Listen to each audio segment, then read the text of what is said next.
안녕하세요. 감성 전달자입니다. 오늘 소개해드릴 책은요, 엄남미 작가의 에세이 세상에는 네모가 너무 많아입니다. 책 표지에 이렇게 소개가 되어 있어요. 오늘의 아픔을 내일의 희망으로 바꾼 당찬 아들과 씩씩 엄마의 편견 타파 스토리라고요. 그저 감동적인 이야기겠거니 하고 책을 펼쳐든 저는 그만 책을 읽는 내내 눈물을 펑펑 쏟고 말았답니다. 처음에는 5살 아이의 사고가 너무 마음이 아파서, 나중에는 어른보다 더 어른스러운 아이가 너무 기특하고 예뻐서 그렇게 눈물이 계속 나더라고요. 저라면 그럴 수 있었을까 싶어서 계속 가슴이 먹먹해졌습니다. 아이와 엄마가 아픔을 희망으로 바꿔가는 이야기, 어떤 이야기인지 책 속의 일부를 들려드릴게요. 잔잔했던 나의 삶. 친정엄마가 원래 아들 둘을 봐주실 줄 알았는데 언니도 딸을 낳아서 새 아이를 동시에 볼 수 없는 상황이었다. 엄마가 언니 딸을 봐주시기로 했으니 도우미를 구해야 하는데 낯선 사람에게 아이들을 맡기고 싶지 않았다. 아이들을 낯선 분에게 맡기고 불편하게 직장 생활을 하는 건 아닌 것 같았다.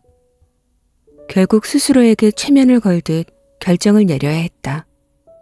아이 키우는 게 돈 버는 일이라고 결론을 내렸다. 아이들도 애원하니 당당히 고등학교 교사 자리를 내놓았다. 동료 교사들이 만류했다. 그럼에도 내 결심은 확고했다. 결국 사표를 제출했다. 이제 직장을 완전히 그만두고 전업맘으로 살게 되었다.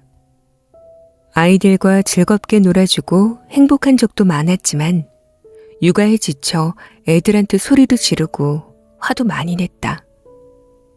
직장을 더 이상 갈 수 없다는 생각에 화가 났다. 경력이 단절되면 안 되겠다 싶어 심리상담 공부를 2년 반 동안 틈틈이 하며 마지막 시험을 봐야 하는 어느 날을 맞이하게 되었다.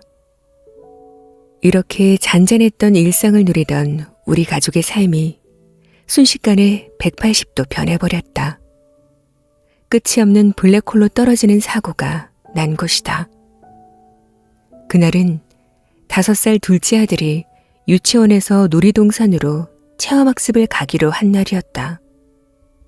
가기 싫다고 하는 애에게 억지로 유치원복을 입혔다.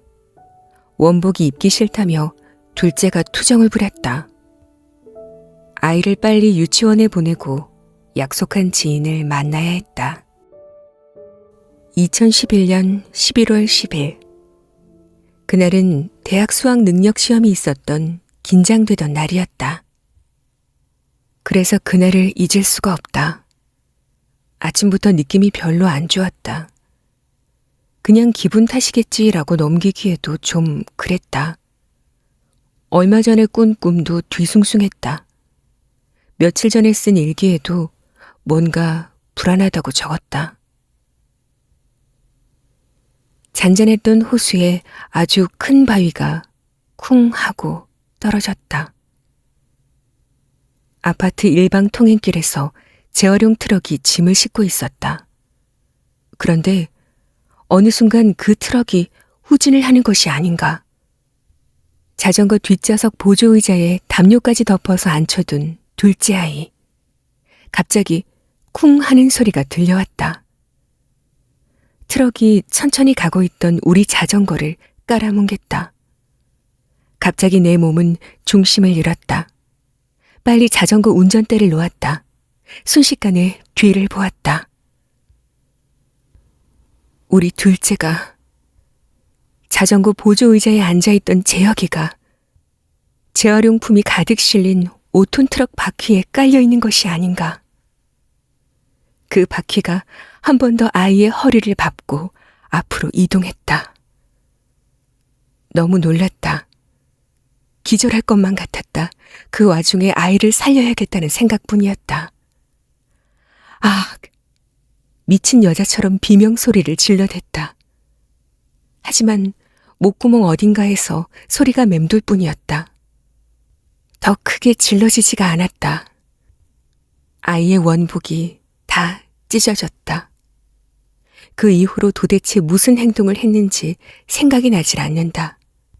그 순간만큼 기억이 사라져버린 것만 같다. 지금도 도저히 모르겠다. 내가 뭘 어떻게 행동했는지를. 9살짜리 큰애가 큰 소리로 울었다. 결국 나는 기억나지 않지만 아이는 엄마의 비명소리를 들은 것이다.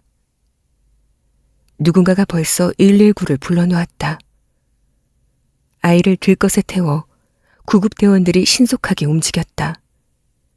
들것에 들려 생애 처음으로 구급차 안에서 벌벌 떨었다.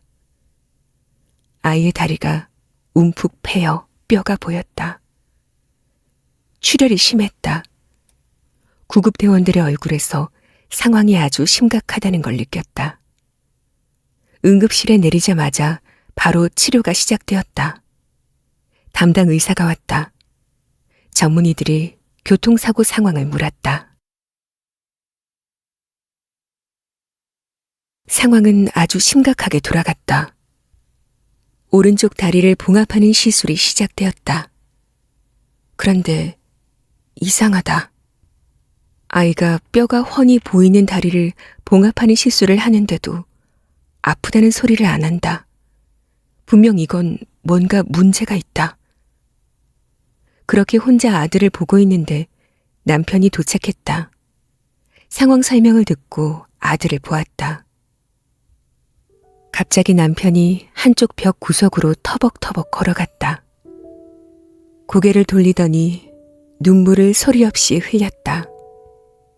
막 우는 것이 아니고 흐느꼈다. 둘째에게 유독 정이 많아 사랑을 많이 주었던 아빠다.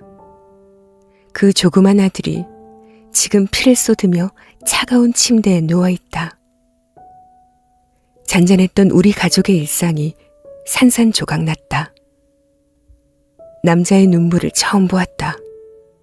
그것도 한 아이의 아버지가 마음껏 목 놓아 울지 못하는 가슴 답답함을 보았다.